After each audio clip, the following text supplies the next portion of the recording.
Depois de 2 dias aqui sofrendo de gripe masculina, sabe como é que é, né? Sobrevivi, tô aqui pro nosso vídeo quase diário. Fiquei 2 dias, acho que sexta-feira foi o último vídeo, né, que a gente conversou.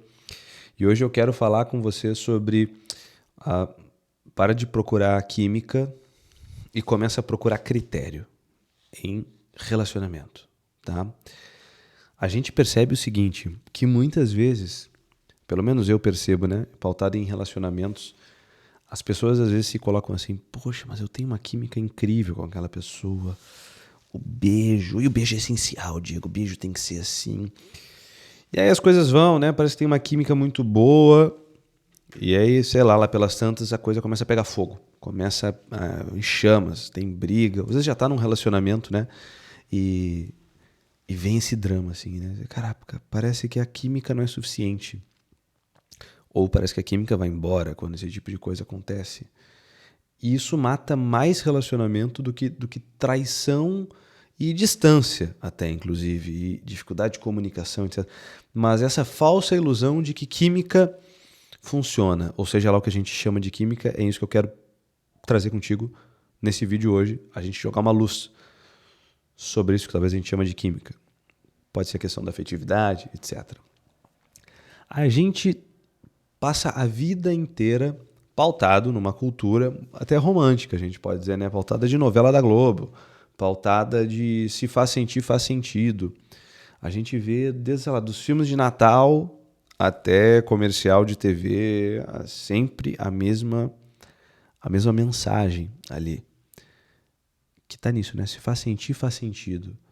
Que sentir é sinônimo de acerto. Se eu sentir isso aqui, caraca, poxa, é essa parada, né? Só que olha o que acontece, né? Parece que vem junto com isso um problema. Porque eu estou refém da minha afetividade, portanto. Vamos chamar essa química de uma certa afetividade. Parece que isso entra num determinado padrão relacional que eu sempre acabo tendo, afetivo. Parece que eu fico só repetindo alguma coisa. Eu chego a me perguntar num dado momento, poxa, por que eu sempre atraio as pessoas erradas? Por que isso sempre acaba do mesmo jeito? Sempre acaba em briga? Sempre acaba no mesmo drama? Olha, talvez seja justamente por isso, porque eu estou me orientando pelo sentir, pelo sentimento. Eu acabo me orientando por uma coisa lunar. Como assim lunar, Diego? Que loucura, astrologia agora. Não, não. Lunar por quê? Porque o sentimento é como a lua, né? Tanto que na astrologia muitas vezes vai se colocar, né? Vai se fazer essa associação da faculdade das emoções com a lua. Ela é nova, ela cresce, ela é cheia e finalmente ela mingua. E aí fica nova de novo, quase some, fica escuro. Quando a gente pauta em química, olha que legal, né? O nosso cérebro ele não sabe diferenciar droga de amor. Libera serotonina, vai liberar dopamina, vai liberar ocitocina, vai ter uma sensação ali muito parecida. Vai ter aquele gozo da paixão, aquela coisa, aquela adrenalina. E olha que legal, né? Tem pessoas que às vezes vão usar das relações como se fosse uma droga, como viciado em sentir essas emoções. Só que pensa comigo, antes de tudo, né? Se felicidade é quando as coisas atingem ao fim para o qual elas estão destinadas, né? A função de um relacionamento é me dar frio na barriga? Essa é a primeira pergunta que tu precisa te fazer. A função de um relacionamento na tua vida é te dar frio na barriga? Se assim é, talvez tu vai te relacionar também com outra pessoa que também procura se relacionar procurando frio na barriga. Pergunta número 2. Frio na barriga dura quanto tempo? Ah, Diego, mas aí quando a gente cansar, a gente vai pra uma casa de swing. Tá. Tá bem, né? A gente tem um problema. Relacionamento parece que não tá muito legal quando ele tá alicerçado em cima de emoção apenas. Parece, eu não quero chover no molhado, mas eu elenquei pelo menos umas 5 áreas que eu acho que a gente pode trabalhar uma questão de relacionamento para até ser mais ágil. Bom, Diego, se não é isso aqui, se não é química, se não é emoção, é pautado no quê? Em alinhamento de valores. Né? Os valores, como o próprio nome diz, é o que vai dar peso para aquilo, é o que vai dar qualidade para aquilo, é o que vai dar um alinhamento sólido, estável entre duas pessoas, sobretudo. E quando elas estão alinhadas em valores, e às vezes, pela paixão inicial, elas não discutem isso, claro, pode ser que na medida que o tempo passe, tu te abra para isso, né? Tu te abra para o outro. Vocês discutam, de repente, até de que há valores maiores do que outros, e nós estamos juntos num processo de conversão para ideias mais nobres, lúcidas e muito boas de viver a vida. Vê? Primeiro deles, e tu podes aplicar isso aqui hoje, né? Um assunto de lealdade. Esse é o primeiro valor que a gente consegue elencar aqui. O que é traição para ti, né? O que é traição? O que significa uma traição? Porque há diversos tipos de traições, há diversos modos de uma pessoa se sentir traída dentro de um relacionamento. Concorda que isso aqui é importante saber? O que é ser leal para ti? Eu não estou falando só daquela coisa esdrúxula, né, de deitar com uma outra pessoa que não é a tua, mas percebe? Tem algo aqui. 2, dinheiro. Essa é uma outra área importantíssima, né? Eu vejo muitos casais na clínica que não conversam sobre dinheiro, ou a coisa é meio um tabu. E o dinheiro ele é importante porque eu gosto de dizer que no ranking dos nossos amores, né, de elencar, a gente tem 3 formas de elencar as coisas importantes para nós. Ou a gente investe tempo, ou a gente investe dinheiro, ou a gente investe atenção.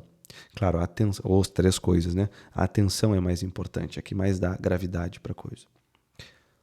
Gastar, eu sou uma pessoa que gasta, que guarda, que investe. É meio bobo, né? Mas eu já vi isso aqui muitas vezes ser motivo para términos de relacionamento.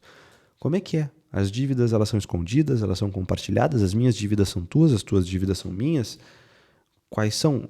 Acho que uma das maiores causas de divórcio é justamente isso, uma questão financeira. Importante conversar sobre isso. Terceiro ponto, mas não menos importante, família. Qual é o meu papel aqui dentro? Qual é o teu papel aqui dentro? Nós temos papéis iguais, nossos papéis não são iguais. Qual é o papel dos nossos pais no nosso relacionamento, dos sogros? Como se educa um filho, se caso a gente venha ter filho? Já que é importante se conversar. Diego, mas eu já estou há muitos anos no meu relacionamento, eu nunca conversei sobre isso. Conversa agora. Ah, Diego, mas aí a gente vai terminar. Não vai ser por causa dessa conversa que vocês vão terminar, porque provavelmente já tem alguma coisa errada. E essa conversa ela vai jogar luzes naquilo que vocês precisam arrumar. Quarto ponto, crise. Quando aparece uma crise, quando aparece uma doença grave. Diego, mas eu vou ficar pensando bobagem, pensamento tem poder, vai começar a vir coisa assim, você vai começar a pensar muito, vai... Porra, para com isso, né? Pensamento não segura nem peido. Por favor. Diante de uma doença grave, sei lá, não vai poder ter sexo porque eu tô doente, etc. O que eu vou procurar fora? Se perder o emprego, a reação vai ser de se unir cada vez mais ou de fugir? 5, e super importante, último, mas não menos importante, futuro. Aonde que a gente está indo? O que eu quero da minha vida e o que tu quer da tua vida? Essas duas coisas se entrelaçam. Não que eu vou me usar de ti e tu vai usar de mim, mas essas duas coisas estão juntas. A gente tem um futuro, a gente visualiza um futuro gostoso, nós juntos. Ou vai ser aquela coisa do tipo, a gente vai vivendo aqui, e aí se de repente meu emprego me jogar para lá, aí tu te vira aqui, senão a gente termina. A gente vai construir uma família, a gente vai ser pai de pet, eu não quero ter filhos. Essas conversas, é isso que eu digo, né? Pessoas, às vezes, de 30 anos, não precisa, esquece a idade que eu falei aqui, mas são coisas que, às vezes, num terceiro encontro, tu já sabe se tu conversa mesmo, que nem adulto, né? Não fica de joguinho. Às vezes, num terceiro encontro, meio que tu já sabe se aquela pessoa é pra ti ou não. 2, 3 encontros, tu já sabe, inclusive, se aquela pessoa é pra casar ou não. Claro, se tu sabe conversar essas coisas aqui. Isso é importante. Ah, Diego, mas e aí como é que eu trabalho essa questão de escolher alguém? Como é que eu sei? Como é que eu sei que tipo de pessoa que eu tenho que escolher? Como é que funciona? Ora, seria muito grave eu procurar alguém muito parecido comigo, né? Aliás, é muito gozado isso, né? Quando a gente vê assim, eu quero alguém muito parecido comigo.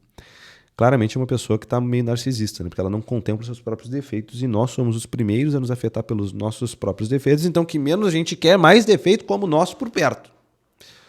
Só que por outro lado, caramba, a gente tem um outro problema, assim, tem aquelas pessoas que só veem defeito, então assim, nossa, cara, sou só um defeito, então eu quero assim, eu sou só problema, acho que inclusive eu não devo ficar com ninguém porque eu sou só defeito na minha vida.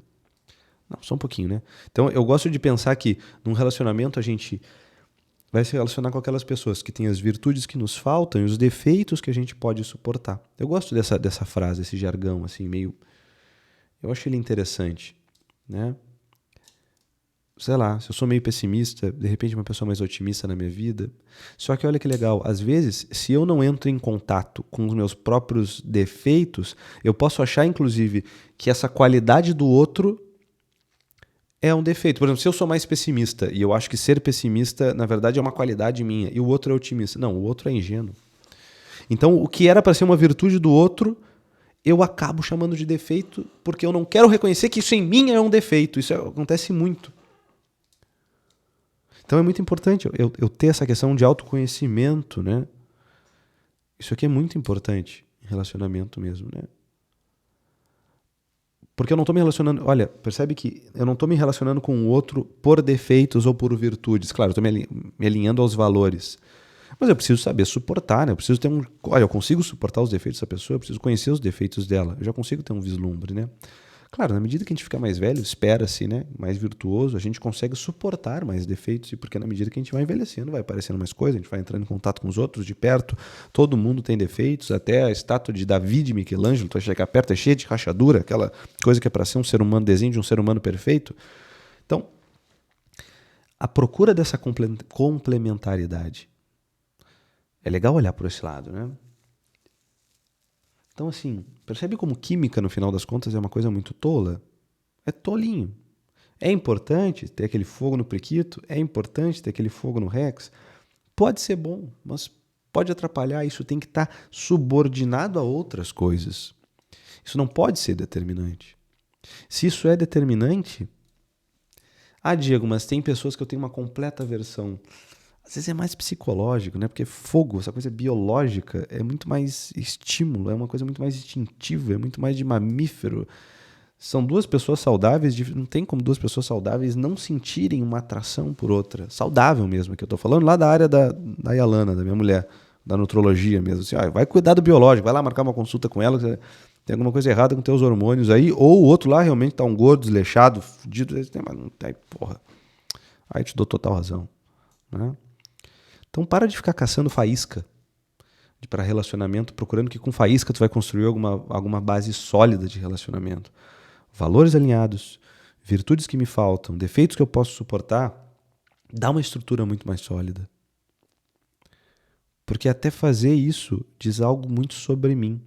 Eu sou uma pessoa afetada, orientada pelo sentimento, ou uma pessoa que procura coisas sólidas, valores que eu tenho na minha vida que vão me transformar naquela pessoa que eu realmente quero ser, para os outros também, tá? Pensa nisso. Se tu não te inscreveu ainda, se tu é uma pessoa mau caráter e não curtiu esse vídeo aqui ainda e se inscreveu no canal, faz isso agora, tá bem? Fiquem com Deus. Não faça nada que eu não faria. Até a próxima. Tchau, tchau.